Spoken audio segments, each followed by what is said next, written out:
Years ago, many years ago, in fact, 1972, I was sitting at my desk at about 4:30 in the morning at the headquarters of the Commander-in-Chief of the United States Pacific Fleet, arranging the information that had come in over the last 24 hours into a logical order so that we could prepare a briefing for the Admiral and his staff, which would take place later that morning.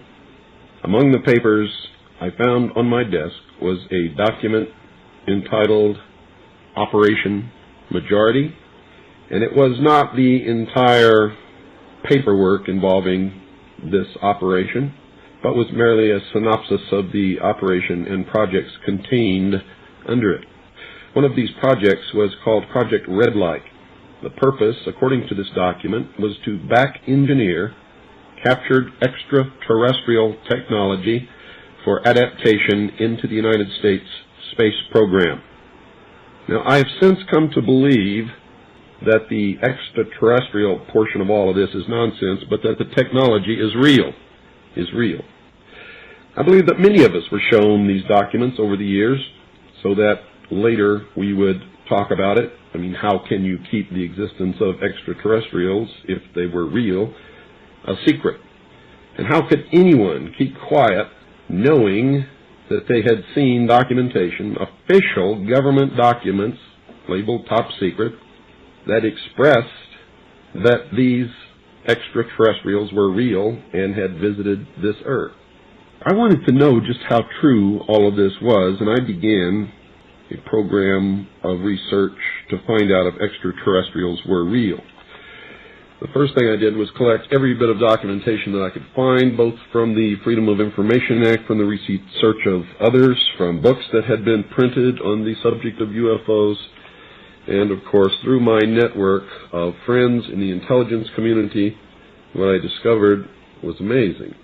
What I discovered, ladies and gentlemen, is that there has been a plan in existence since about 1917, and probably before that, to create an artificial extraterrestrial threat to this Earth in order to create a one-world totalitarian socialist government.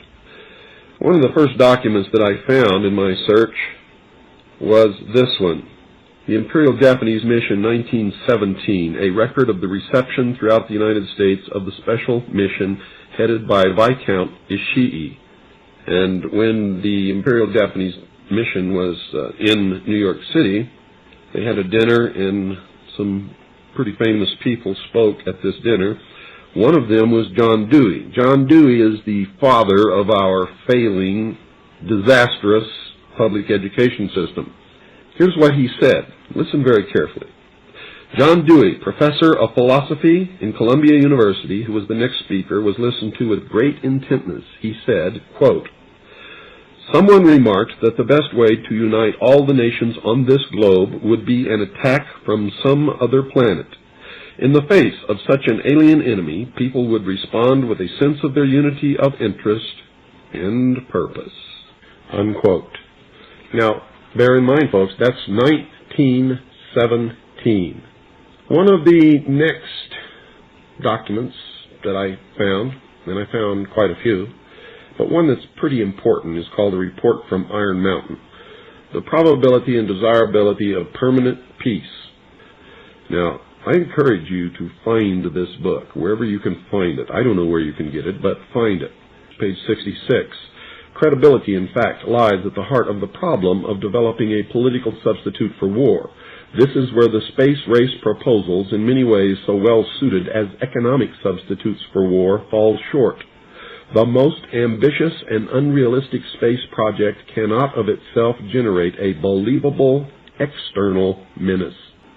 It has been hotly argued that such a menace would offer the last best hope of peace, etc., by uniting mankind against the danger of destruction by creatures from other planets or from outer space.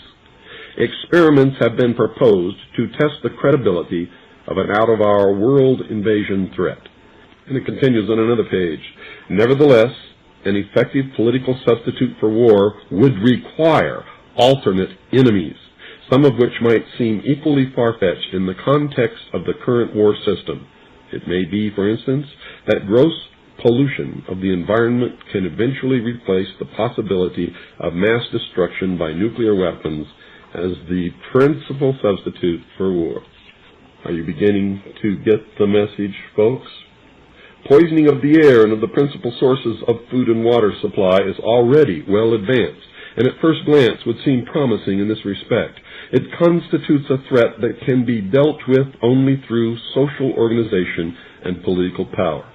But from present indications, it will be a generation to a generation and a half before environmental pollution, however severe, will be sufficiently menacing on a global scale to offer a possible basis for a solution.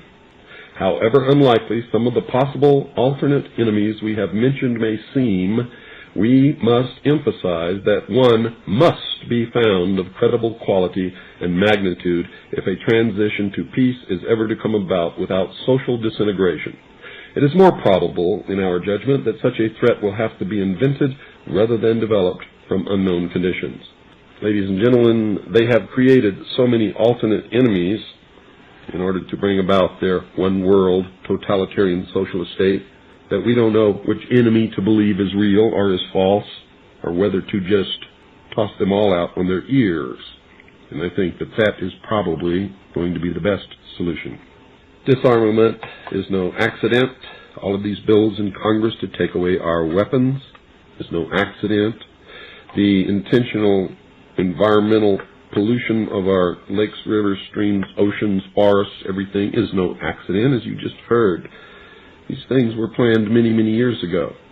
All the bombardment of the public with movies about flying saucers in the 50s, right after the United Nations Treaty was signed and the UN Participation Act was pushed through Congress, and all of the incidents since that have convinced the majority of the American people that flying saucers are real and extraterrestrials exist, and that flying saucers are from an extraterrestrial origin. This is being promulgated in many ways, by television commercials, in the movies, in the newspapers, by creating incidents either real or imagined. I believe, because of my research and because of the extensive documentation that I've found and that is in my book, that this whole scenario has been created to give us an artificial alien threat from outer space. During the Reagan administration, he made 6 speeches, specifically talked about a threat from outer space by some other species from some other planet. 6, ladies and gentlemen. Why would the president repeat the same thing 6 times, tagged on to the ends of speeches by him? The speechwriters did not put that in the speech. Ronald Reagan added it himself. Perhaps we need some outside universal threat. I occasionally think how quickly our differences worldwide would vanish if we were facing an alien threat from outside this world. This was a powerful suggestion to implant into the minds of the people of the world that there really is a threat from some other species, from some other planet to this earth. Now, you people out there have been ignoring the UFO phenomenon for too long. It has all the earmarks of the most successful, most sophisticated mind control operation in the history of the world, and you are ignoring it.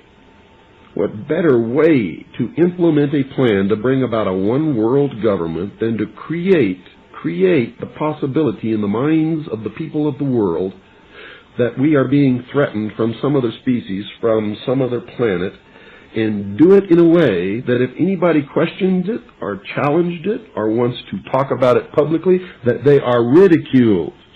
And the ultimate goal is to make the earth look very small, to present the people of the world with an external threat to this earth, a superior race from some other planet, vastly superior to us in intellect, philosophy, and technology, in order to cause the dissolution of nation-states, the dissolution of all existing religions, and the formation of the world totalitarian socialist government.